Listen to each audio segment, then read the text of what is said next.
Well, it is Thursday, so it's time to head out to our News 13 garden for the latest installment of Frank's Gardening Club. And while it's cooler for the year end, you may be planning your garden for 2023.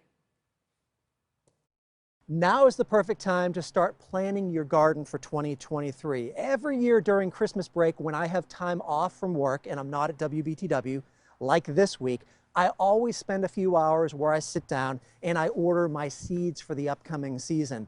And ordering seeds is actually a very important part of your gardening.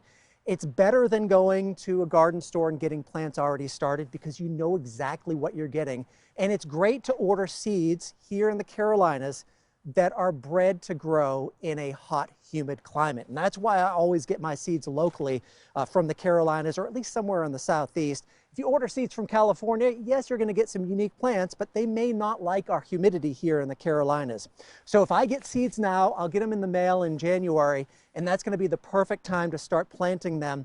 For instance, tomatoes, there are dozens of different types of tomatoes out there. If I get my really unique tomatoes, start them in January, they'll have 2 months to grow, and they're going to be nice and healthy sized plants by the time I put them in the ground in March. Also, if you're new to gardening and you're thinking about starting a new garden, this is the perfect time to do it. Winter is great to be outside working. You're not going to get hot and sweaty. The number one question is, where do I put the garden?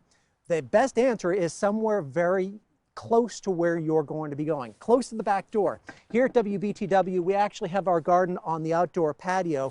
When we were planning this, we thought about maybe putting it on the other side of the parking lot, kind of out of sight, out of mind. But if it was way over there, nobody would ever help me with the garden. People wouldn't see it. Now that it's an area where people walk through, they're more liable to pick some herbs, help water the garden, or even tend the garden. Also, you want it very close to where the water is going to be. So very close to a hose so you can easily water it. And also, start small. You can always make the garden bigger. Here at WBTW, we started with 5 of these boxes.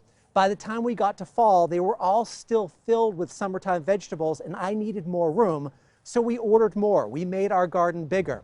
That's much better than having a big garden that overworks you and you get burnt out. That'll really tire you quickly on the fun hobby of gardening.